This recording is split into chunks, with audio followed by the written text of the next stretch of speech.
গড়ে এই চারটা জিনিস যদি রাখেন তাহলে আপনার গড় হবে জিনদের গড়।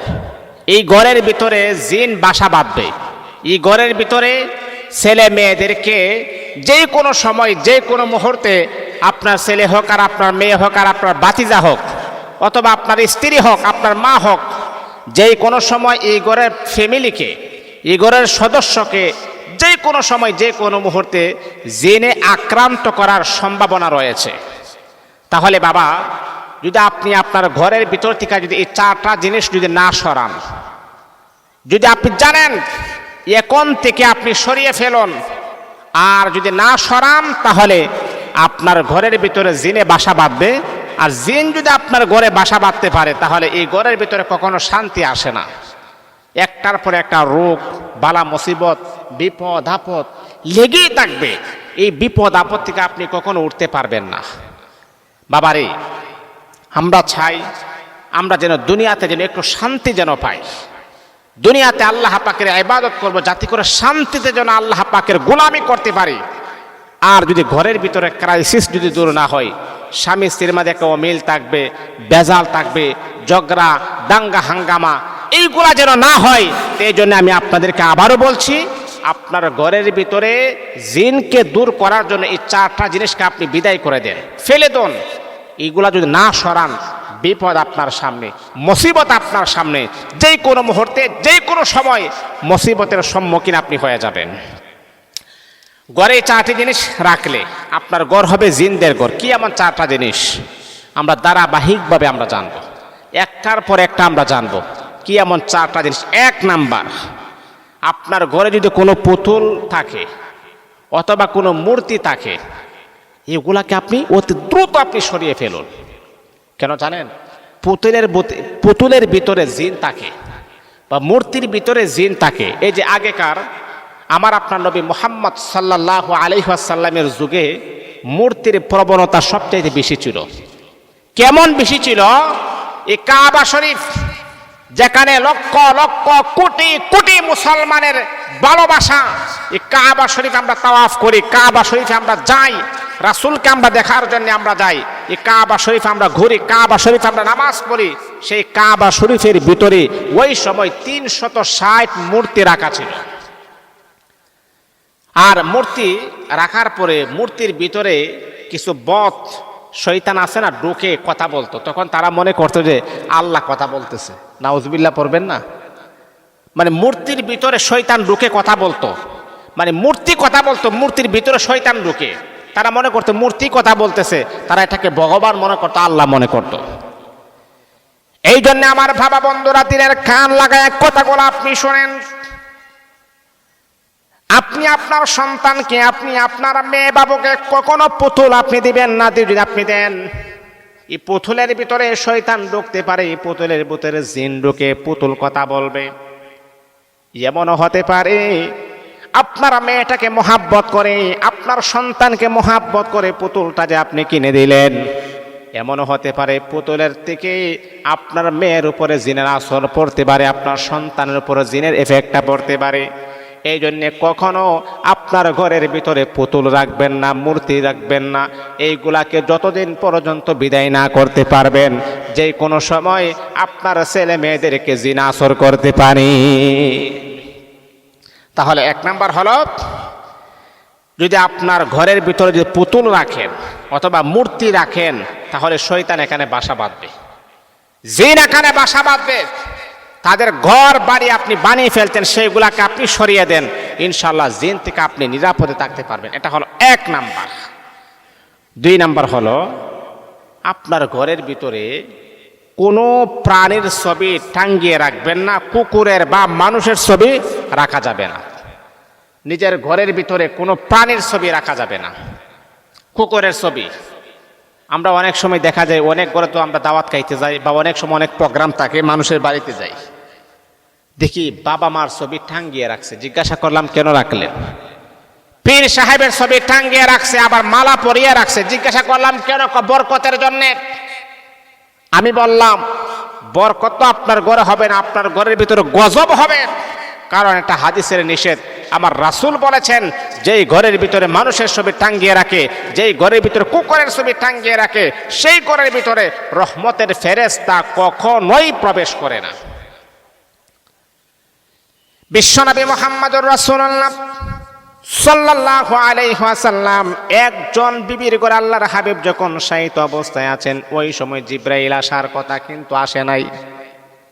একদিন হয়ে গেল, বিশ্বনবীর কাছে ফেরেশতা জিবরাইল আসে নাই। আল্লাহর হাবিব তো একেবারে ক্লান্ত হয়ে গেলেন। হারে আমি কি অন্যায় করলাম, আহারে আমি জানি কি অপরাধ করলাম যার কারণে জিবরাইল ফেরেশতা আমার কাছে আসে না, এটার কারণটা কি?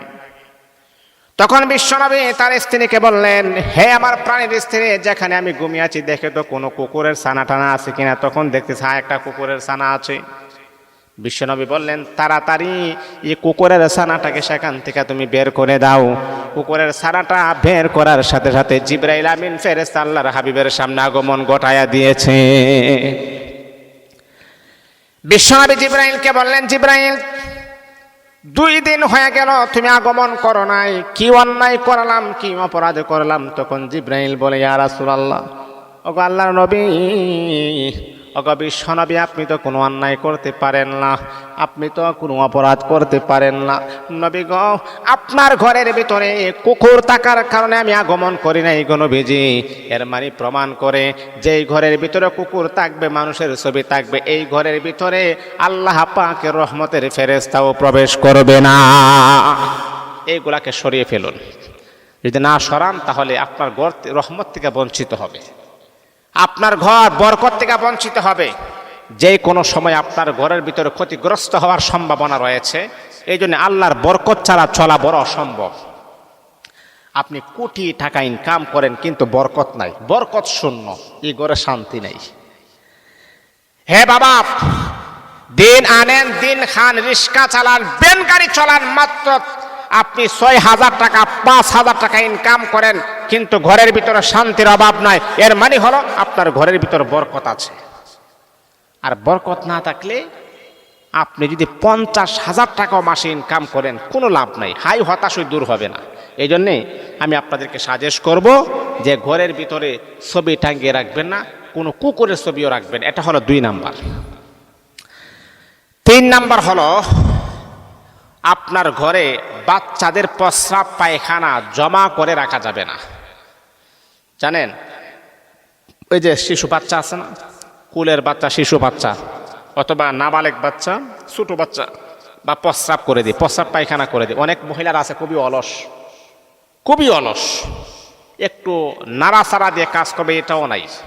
স্বামী বিদেশ থাকে, হাড় ভাঙ্গা পরিশ্রম করে টাকা পাঠায়, আর আডার বস্তার মতো টাকাটা গেলে কোনো কাজ নাই, কাম নাই।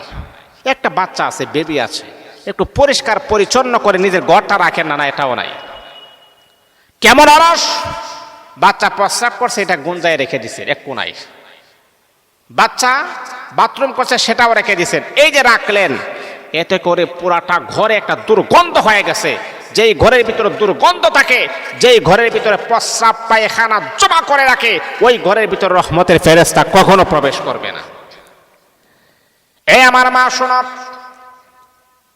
এই যে প্রস্রাব পায়খানা জমা করে রাখার কারণে আপনার গোটা ঘরটা নোংরা হয়ে গেল, দুর্গন্ধ হয়ে গেল। দুর্গন্ধ হওয়ার কারণে যেখানে নাপাক, যেখানে অপবিত্র, সেখানে কিন্তু আল্লাহর রহমতের ফেরেশতা প্রবেশ করে না। যেখানে পবিত্র, যেখানে সুন্দর গ্রাণ পাওয়া যায়, ওইখানে কিন্তু আল্লাহ পাক রব্বুল আলামিনের রহমতের ফেরেশতা প্রবেশ করে। মারে, আপনি যদি আপনার ঘরের ভিতরে প্রস্রাব পায়খানা জমা করে রাখেন, তাহলে কখনো রহমতের আশা করলেও কখনো আপনি রহমত পাবেন না। তাহলে ওই ঘরের ভিতরে জিনের আসর হয়। নোংরা নিকৃষ্ট জায়গাতে কিন্তু জিন বসবাস করে বেশি। এই যে প্রস্রাবখানা, বাথরুম, ওই বাথরুমের ভিতরে কিন্তু জিনের একটা আসর থাকে বেশি। এই জন্য তো আমি আপনাদেরকে বলি যে আপনারা যখন বাথরুমে যখন যাবেন বা আপনারা যখন টয়লেটে যখন যাবেন, তখন আপনারা দোয়া পড়ে যাবেন, আল্লাহুম্মা ইন্নী আউযু বিকা মিনাল খুবুসি ওয়াল খাবাইস। আমি আপনাদেরকে এর আগে একটা আলোচনায় বলেছিলাম যে আল্লাহুম্মা না বলে বলবেন বিসমিল্লাহি আল্লাহুম্মা ইন্নী আউযু বিকা মিনাল খুবুসি ওয়াল খাবাইস। এর মানে হচ্ছে বিসমিল্লাহ সহকারে দোয়াটা পড়লে শয়তান থেকে আল্লাহ পাক আপনাকে একটা পর্দা ঢেলে দিবেন। শয়তান আপনাকে দেখতেই পারবে না, আপনার লজ্জাস্থান নিয়ে খেলাধুলা করবে দূরের কথা, সে আপনাকে দেখবেই না, সে অন্ধ হয়ে যাবে। এই যে এই দোয়াটা কেন বলা হয়েছে?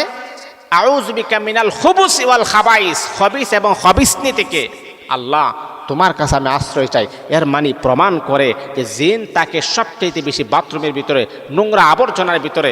যেই জন্যে মা আমি আপনাকে বলছি, আপনি যদি আপনার ঘরটাকে জিন থেকে বাঁচাতে চান, জিনের আশ্রয় থেকে যদি বাঁচাতে চান, তাহলে প্রস্রাব পায়খানা আপনার ঘরের ভিতরে কখনো জমা করে রাখবেন না।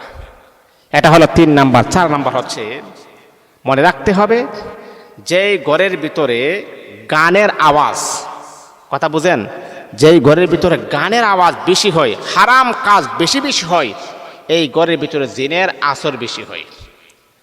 গান শোনা হারাম, এই ঘরে গানের আওয়াজ বেশি।